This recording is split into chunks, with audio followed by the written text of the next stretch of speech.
What is community-driven land use planning? The Penticton Indian Band is in the final stages of putting together their land use plan. We have the largest reserve in British Columbia with over 46,000 acres of land. Here's a gigantic map of what Penticton Indian Band Reserve looks like. Fence crosses right, the intersection is on reserve land. So that car that's turning in to Cleveland Junction right there, that's reserve, bang, right there.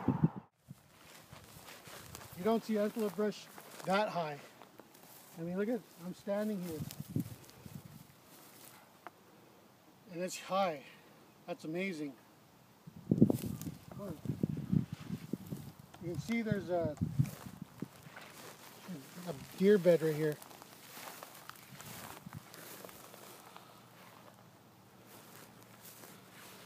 You see that fir tree right there? It's been browsed by deer all the way up, so it's really long and skinny. So a majority of our community has agreed that we'll be protecting at least 85% of our land. And the areas that show up as green are potential development areas that the community has agreed on. Introduce ourselves to this place because it gets lonesome for us and it doesn't know who we are. So a part of that is also connecting at that higher level or with that energy that's here. The areas here that have the diagonal lines there are all CP landholders. So they're individuals or families that have a certificate of possession to that land. And up here you'll see the upper reserve or West Hills. When you take a look at this, that's a very small portion of the land that the Penticton Indian Band holds. When you take a look at, that's the entire reserve and reserve boundaries, and there's a bigger map. These are the maps that our community members worked on. So one of the things that we wanted to do before we actually started to sit down and look in depth at all of these maps that we're doing is that we wanted to get people out on the land to show community members not only what our boundaries are of the reserve, but to give them a better idea of exactly how much land we have and what's out there. I'm trying to go slow so nobody's getting dusted out. Good, see. Dust it out.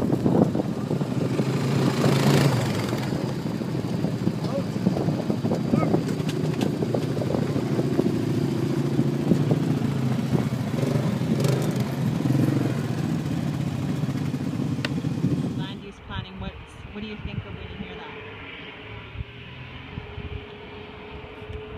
Protecting the places that we use for hunting or berry picking or digging and making sure that it's not developed, and then also looking at places that can be developed that aren't utilized as much, I guess, by band members, and that's closer to already developed areas. We want to make sure that it's community driven, so we're also making sure that we're engaging Penticton Indian Band youth, elders, our communities and families, and we're also engaging the men and women through various men's group meetings and women's group meetings. Sometimes if people are afraid to speak up, they could actually write it down and hand it to the facilitator. Mm-hmm. Or somebody, the facilitator could ask people in the beginning to just write questions down if you want to remain anonymous. Right. And then, so there are different ways of dealing with it, and one of the ways is definitely getting people. And so we've been taking community members out on boundary tours and quad tours, and we're also planning some cultural site visits and incorporating language and place names into the work that we're doing. So my grandmother told me, she said, you know, because you are part of the Mihu, you're part of the land, everything out there is your parent. You have the right to ask your parents to respect what you're trying to do to feed your family, because you are the child of Temich, and they, as a parent, will respect your wishes. Lake in there. Yeah. Back in the early 60s, we got water license to come in. And we got about, I forget, 10,000 acre feet or something, or 1,000 acre? I don't know what that is. Yeah, it's about 1,000. Yeah, 1,000 acre. And the line comes right down there, just below the Orklands there. Or just back in that little draw there. Yeah. The water line comes down and goes into the creek. Today we own all the water rights for Farley Lake and Brent Lake. Is that right? Which is over 100,000 square cubic meters. Yeah. The land use plan means a lot of different things to different families and individuals, and we want to make sure that we capture the voice of all of those people in this plan. So we'll be doing home visits and more community meetings, and we'll be talking about all of these things. And when people start talking about their passion about the land or what is important to them, those things actually help us develop our bylaws and policies and zoning and laws around how we're going to protect the land, whether it's through fencing and water protection or for animal and range management. To me, that means looking at all of our lands and going back to some of our traditional practices, especially around doing controlled burns. Seeing all of that mistletoe and all of the invasive weeds that are starting to take over our lands. We really need to get away from the Western way of thinking. Most Westerners are afraid of fire, and I think Mother Nature has a way of cleansing our land, and we as the caretakers of the land need to start doing our part. So for me, it's really about reconnecting with that stewardship part of our ancestry. Awesome, thank you. That's TV. So we drove along the edge there, and right around there we had lunch when it rained on us.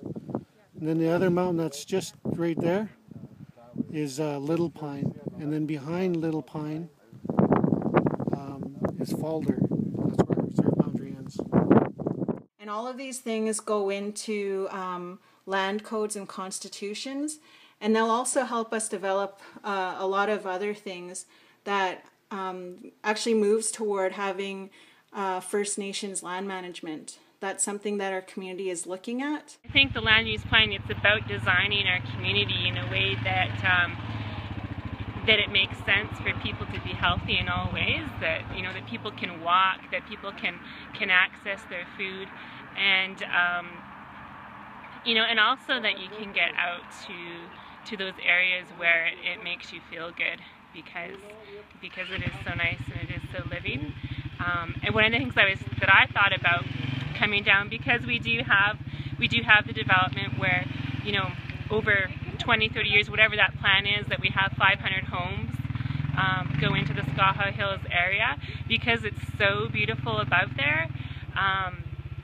My thoughts are about how we're going to protect encroachment of those individuals, because people have a sense of entitlement when they buy a home somewhere, and who isn't going to want to get out and enjoy that beautiful area? And just being able to ride with Charles, who's he's grown up in those mountains, he's learned to hunt in those mountains, and hear him talking about the different techniques they use to flush out the deer, and just how well he knows the land because of that. I think that being able to project that for our young people to be able to learn,